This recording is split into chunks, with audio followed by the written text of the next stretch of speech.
Good morning. We are here today to discuss the most iconic figure in modern political and social thought, Karl Marx.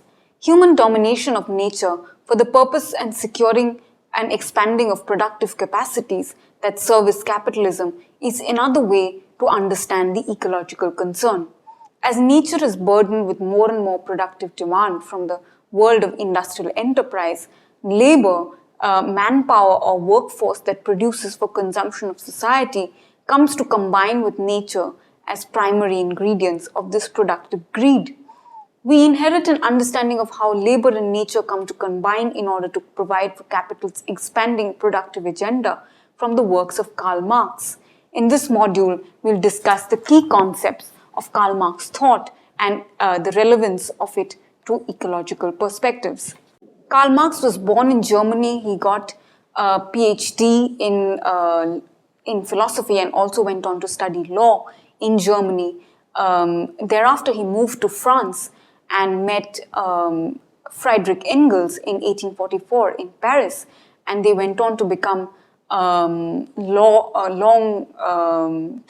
intellectual collaborators. And it was with Engels that he started studying political economy and later got involved in communist organizing in England. And a lot of his works were published in Russia posthumously after his death. Marx analyzes the state of capitalist production and the economic structure supporting it as having evolved in stages of history. These stages can be understood through the rubric of productive forces and production relations. Production relations in each phase carries the struggle between classes, especially in a way that the class that owns and controls the productive forces rules. Productive forces would be the factors of production: land, labor, machines, fertilizer, monetary capital. Classes respond to each other's structural location through the act of production. This act of production is the fundamental explanatory rubric of history, materialism, or that which corresponds to matter, as opposed to the work in the realm of thought or ideas.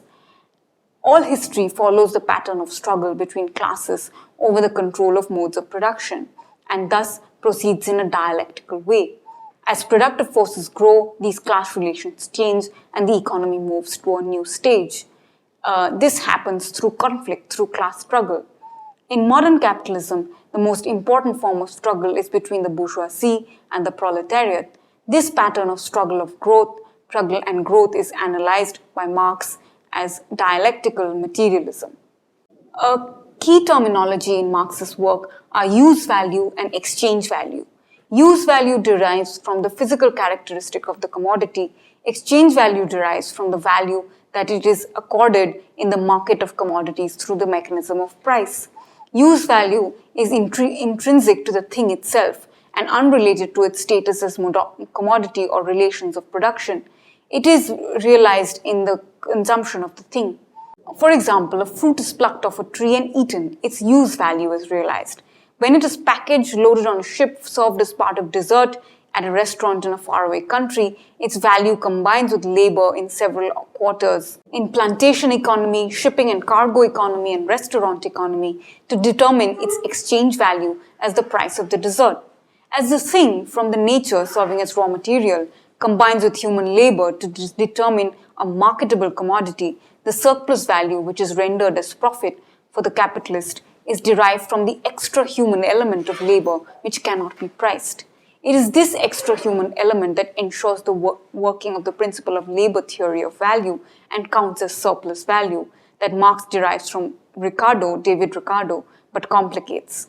Marx conceptualizes the commodity as a symbol of capitalist society. He examines the inherent usefulness of the thing that makes it attractive for consumption, its use value, and its relative value in the commodity market, exchange value.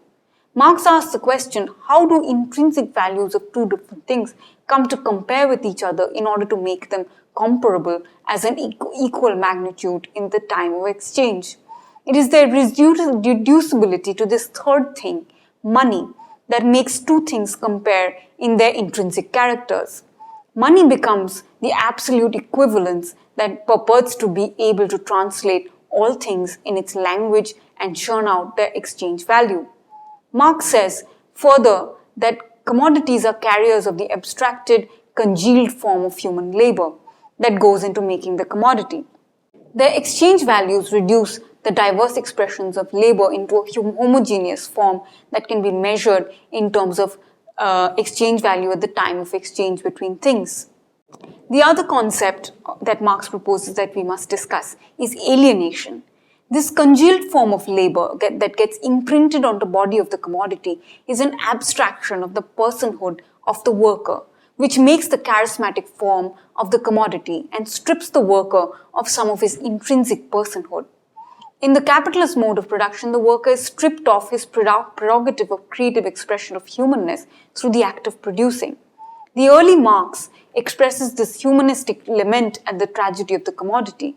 The product of labor is labor which has been congealed in an object which has become material. It is the objectification of labor, he says in the Economic and Philosophic Manuscripts of 1844. This physical loss that the worker experiences when he confronts the product of his labor, the commodity, a thing independent of itself that he has no longer any control over, causes what Marx calls estrangement or alienation of labor. Its passing into the hands of capitalists now informs his permanent state of bondage to the capitalist system of production. In the corpus of Marx's work, society has been seen as a combination of base and superstructure. Base consists of material substratum on which production relations are built. All productive forces in a society form the base. Other relations and ideas that society builds on the base are known as superstructure. Culture, morality, aesthetics, political institutions come in the ambit of superstructure. Fundamentally, Marx has a materialist conception of nature, a clear idea of which we get in the work of John Bellamy Foster. This materialism, as an explaining mechanism for social history, has an intimate relationship with nature. The process of natural history defines human materialism. The base-superstructure categorical divide has been increasingly diluted by the critical Marxists of the 20th century. But the connection to the natural physical world has been continually recognized in understanding the limits of productive existence. Therefore, following Foster, we may understand Marxist productivist thinking of social relations and class antagonism has deep links with the physical characteristics of the world in which these relations are borne out.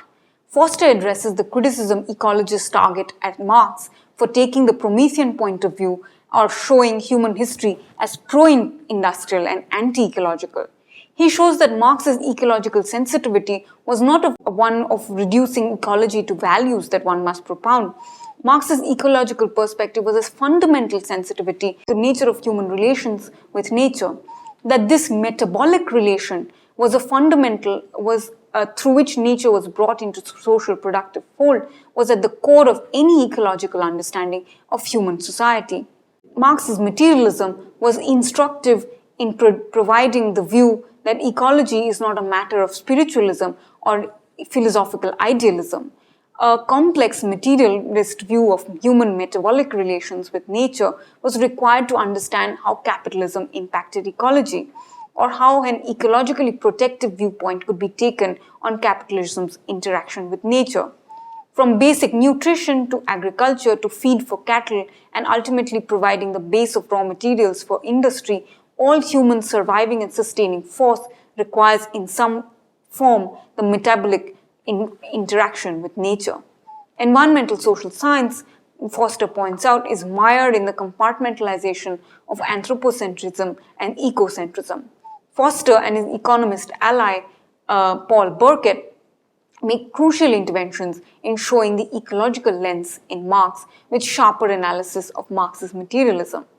The earth as a universal human instrument becomes tied to all forms of human endeavor, given that human endeavor is seen as driven towards production.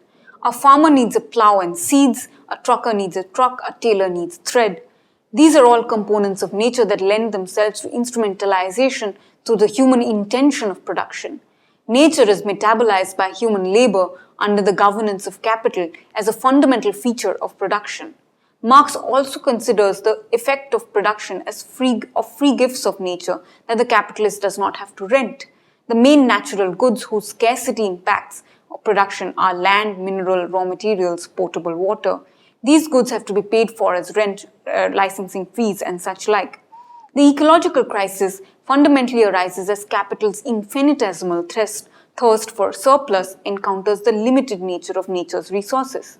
Marx's theorization of value encompasses attention to the pressures and threats of natural resources through capital's program of expansion across the globe. Marx shows that the logic of capital takes for granted human domination of nature for the generation of surplus value. To conclude, it must be remembered that more than anything else, nature exists as a resource base for capital's exploitation. And the ecological perspective must not take ecology as a simple value regime, but a preserve of understanding human production relations. This understanding is sharpened in Marx's thought. The drive for surplus is intrinsic to the working of capital. It is achieved primarily in applying human labor to nature under the governance of the capitalist. Capital endlessly looks for new opportunities for exploitation of labor and nature to increase the rate of profits. This logic poses fundamental ecological problems given the finitude of natural resources like land and minerals. Advanced capitalism creates post-industrial ecologies, locales and natural resources depleted or degraded due to exhaustion from industrial use. These ecologies are often taken over by urban industries like real estate, hotels, gated communities, or luxury like parks and gardens, which generate artificially high rent. With that, we'll close our discussion on Karl Marx.